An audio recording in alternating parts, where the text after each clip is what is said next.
সুপ্রভাত বন্ধুরা, কৃষ্ণার দৈনন্দিন অ্যান্ড বিয়ন্ড ব্লগে আপনাদের সকলকে স্বাগত। আশা করি আপনারা সকলেই খুব ভালো আছেন। আজ বৃহস্পতিবার, আমি এখন চলে এসেছি একটু ছাদে। আর এই দেখুন, এই পুচকিটা কালকে আমার ভিডিওতে কত বকবক করেছে, আজ পুরোপুরি চুপচাপ। সকালবেলায় সবে ঘুম থেকে উঠেছে তো, তাই মুডটাও হয়তো ঠিক নেই। চলুন আপনাদের আরও কয়েকটা জিনিস দেখাই। এই দেখুন, আমার শ্বশুরমশাই ছাদের উপর কেমন লেবু চাষ করেছেন। এইখানে আরেকটা জিনিস দেখুন, যেখানে সেখানেই কত তুলসী গাছে ভর্তি। আর গাছগুলিও বেশ সুন্দর, পাতাগুলোও বড় বড়, যেটা আমি ফ্ল্যাটে চাইলেও করতে পারি না। এটা হচ্ছে গন্ধরাজ লেবু।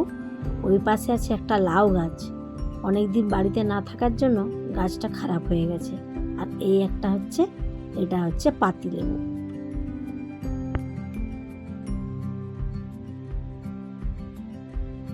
এইখানে আরেকটা ফুলের গাছ আছে, দেখুন গাছটা খুবই বড়। এটা আমাদের জায়গাতে নয়, পাশে একটা বড় ড্রেন গিয়েছে সরকারের জায়গাতে, ওই ড্রেনের পাশে এই গাছটা এতটাই বড়, ডালগুলো এদিকে চলে এসছে, কিন্তু ফুলটার কালারটা খুব সুন্দর।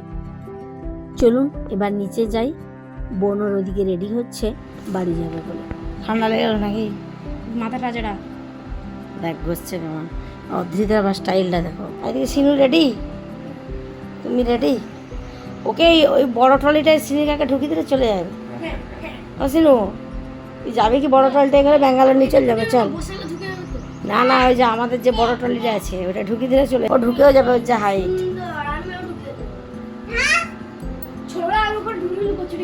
সিনু টানা না, চলো।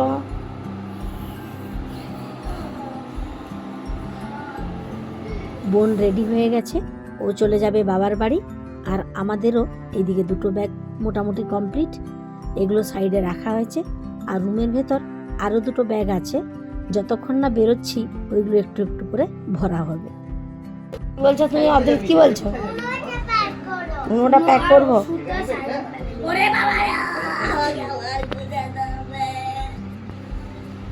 তুমি কোথায় যাবে গো?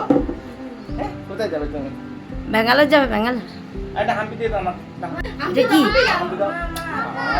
কে দেবে? হাম্পিটা কে দেবে? মামা দাও। আচ্ছা, ব্যাগে নিয়ে নিয়েছি। অধৃত উঠে বসে গেছে নাকি? ও ভাবছি ও যাবে। নেমে যাও, নেমে যাও, নেমে যাও, লেট হয়ে যাচ্ছে।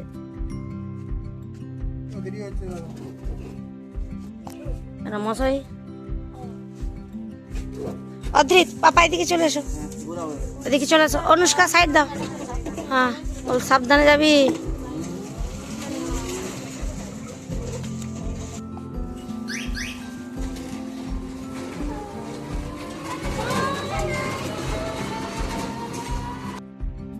এদিকে আমরাও সবাই রেডি হয়ে চলে এসেছি এখন মেদিনীপুর স্টেশনে। আপনারা আগের ব্লগেও দেখে থাকবেন, যখন ডিসেম্বরে বাড়ি এসেছিলাম তখন কামাখ্যাতেই এসেছি, কামাখ্যাতেই গিয়েছি।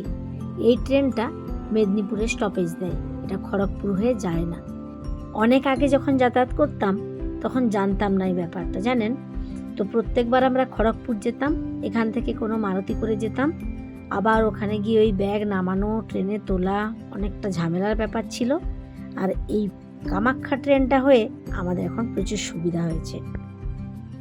আগেরবার যখন এসেছিলাম ট্রেনটা রাইট টাইমে ছিল, এবার দেখাচ্ছে বেশ লেট। আর এদিকে তো গরম প্রচুর। আমার শ্বশুর মশাই আর কি, বাবা দুটো জুস কিনে দিয়েছে অধৃতকে আর অনুষ্কাকে।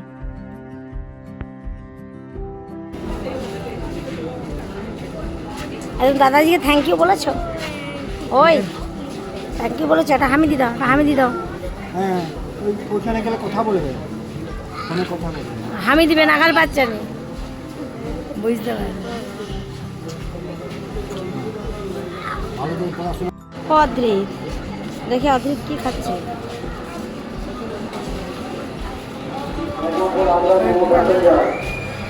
এক নম্বর প্ল্যাটফর্ম থেকে ছাড়বে মেদিনীপুর আদ্রা মেমো প্যাসেঞ্জার, এক নম্বর প্ল্যাটফর্ম থেকে ছাড়বে মেদিনীপুর আদ্রা মেমো প্যাসেঞ্জার। এটা মেডিসিন। 2 নম্বর লাইন থেকে মালগাড়ি যাবে, 2 নম্বর লাইন থেকে মালগাড়ি। আমরা যেদিন ব্যাঙ্গালোর থেকে এসেছিলাম সেদিন আপনাদের বলেছিলাম যে প্রত্যেকবার এই ছাড়তে যাওয়া আর আসা এই দুটো টাইম ছোটদা ঠিক থাকে, তাই আজকে ছোটদা আবার চলে এসেছে। মুখটা দেখি একবার। বহুত বদমাস, কে শেখালো তোমাকে? মশাই শিখিয়েছে। এই দেখুন, আমরা এখন ট্রেনে উঠে পড়েছি, বেরোচ্ছি হেজলি স্টেশন। আর এই স্টেশনে এসে ট্রেনটা প্রায় 45 মিনিট দাঁড়িয়ে পড়লো। জানি না ব্যাঙ্গালোরে কবে পৌঁছবো। হ্যাঁ ওটা তো খাবো, একটা শেষে হবে না তো। ওটা খোলো, ওদিকটা করো, মামা ওদিকটা করো, ওদিকটা ওদিকটা ক্যামেরাতে কিছুই আসছে না মা। হ্যাঁ এবার আসছে। এবার আসছে।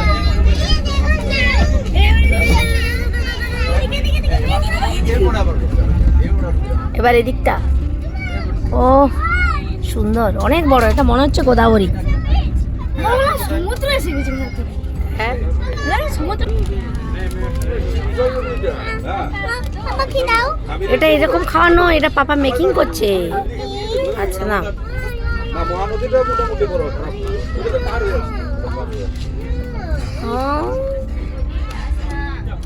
কেমন লাগছে দেখো কত। পাপা এটা গোদাবরী, জানো, গোদাবরী রিভার। এই রকম মুড়ি মাখা আমি এই প্রথম খেলাম। সব মশলাগুলোই ছোট ছোট প্যাকেটে ভরে তা একটা বড় প্যাকেটের মধ্যে রাখা ছিল। আর এর সাথে ছিল তেঁতুলের পাল্প, সেটাও মিক্স করে খাওয়া হয়েছে, খেতে দারুণ।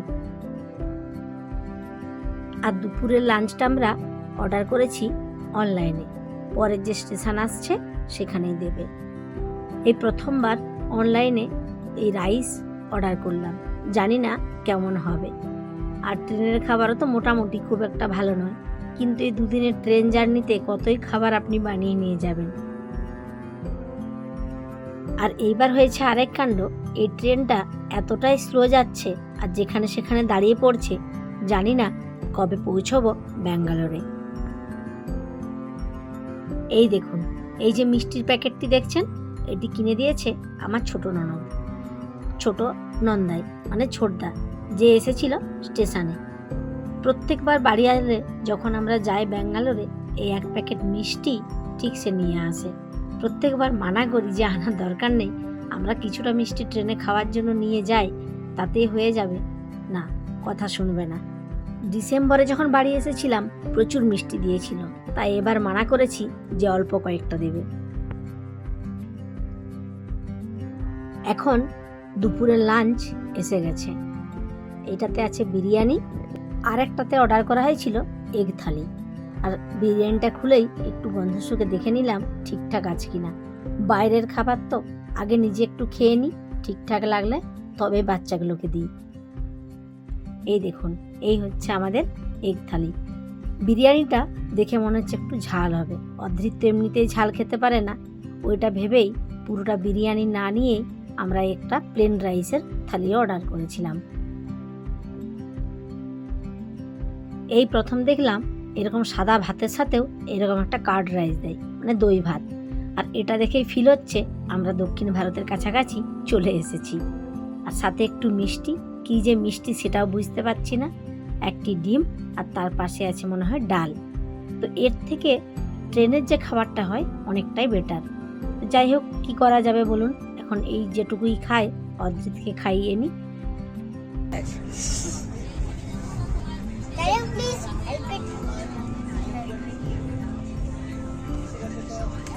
চলো, সবাই ঘুমিয়ে পড়েছে, আমাকে ঘুমোতে হবে। একটু ধরে থাক বাবা, আজকে ব্রেক করলে অনুষ্কা তুই ধর। অদ্রিত ঘুম পাচ্ছে না? ও অদ্রিত ঘুম পাচ্ছে বাবা? স্লিপি আর কোল্ড। আমরা এখন নেমে পড়েছি ব্যাঙ্গালোর স্টেশনে। আর অদ্রিত ঘুমোচ্ছিল, তার মনটা খুবই খারাপ। চলুন এবার স্টেশন থেকে বাইরে বেরোই, তারপর আবার ক্যাব বুক করতে হবে। Good morning. সকালে গেছি। ট্রেনটা এমন একটা টাইমে এসে পৌঁছলো, সবারই এখন ঘুম পাচ্ছে। মনে হচ্ছে কতক্ষণে বাড়ি পৌঁছই, একটু ফ্রেশ হয়ে আগে ঘুমিয়ে নিতে হবে।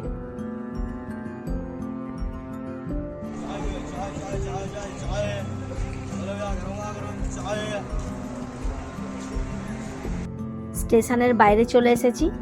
এখন সুব্রত চেক করছে ক্যাবটা কোন দিকে আসছে।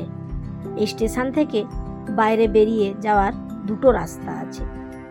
আগের বারে ক্যাবটা উল্টো দিকে রাস্তায় এসেছিল, আর এইবারে দাঁড়িয়েছি এই দিকেই। দেখাচ্ছে যে ক্যাবটা এই দিকেই আসবে। দেখো ওয়েদারটা কত চেঞ্জ মামা। হ্যাঁ, ওখানে কত গরম ছিল, এখানে ঠান্ডা। পুরো স্টেশনের কাছে দাঁড়িয়ে অদ্রিত কাঁপছে। অনুষ্কা ঠান্ডা লাগছে না? একটু একটু লাগছে বল। ওখানে গরমটা ভাব। মেদিনীপুর স্টেশনে যখন দাঁড়িয়েছিলাম, আর আকাশে প্রচুর মেঘ, আকাশটাই শুধু দেখা যাচ্ছে। হ্যাঁ, পুরো কালো হয়ে আছে মেঘ। বাবা বেশ ঠান্ডা লাগছে গো। অদ্রিত, ইউ ফিলিং কোল্ড পাপা?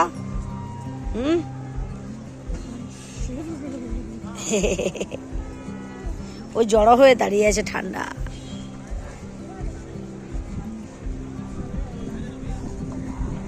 এর আগের বার হয়েছিল ক্যাবটা ওইদিকে ক্যাব এসেছিল, আমরা উল্টো দিকে দাঁড়িয়েছিলাম।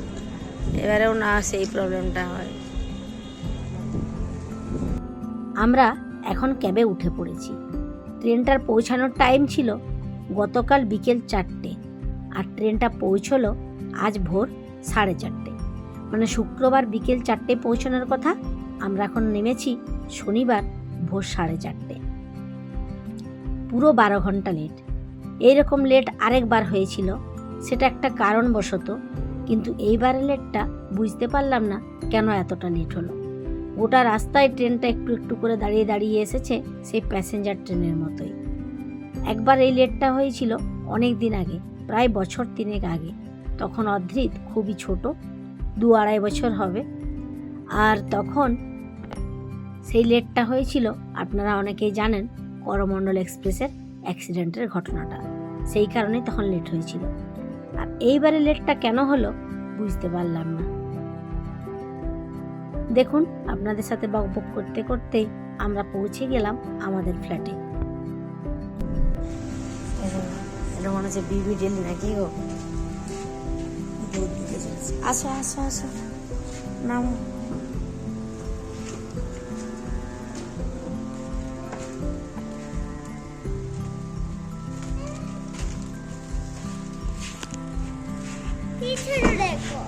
পিছতে দেখো, একটা বিবি ডেলি এসছে, যেটা আমরা রেগুলার ভোরবেলায় সকালবেলায় উঠে দিয়ে অর্ডার করা হয় না, দিয়ে যায়। সকাল হয়ে গেছে তো, মর্নিং হয়ে গেছে, চলে গেছে।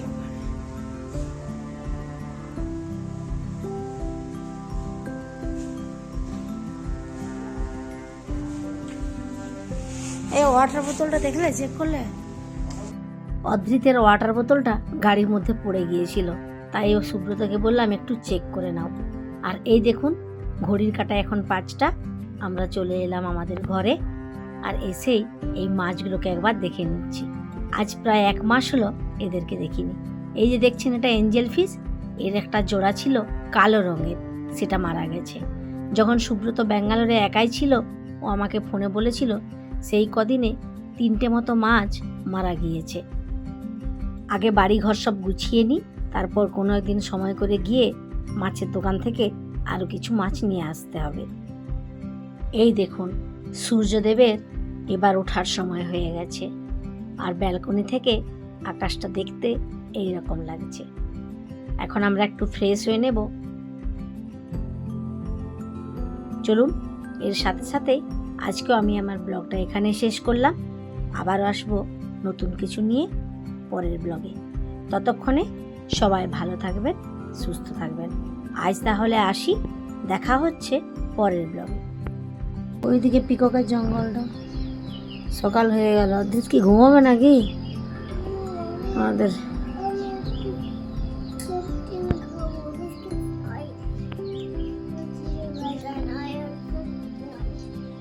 তুমি হাংরি? কোন ফুড ইট করবে জানো না?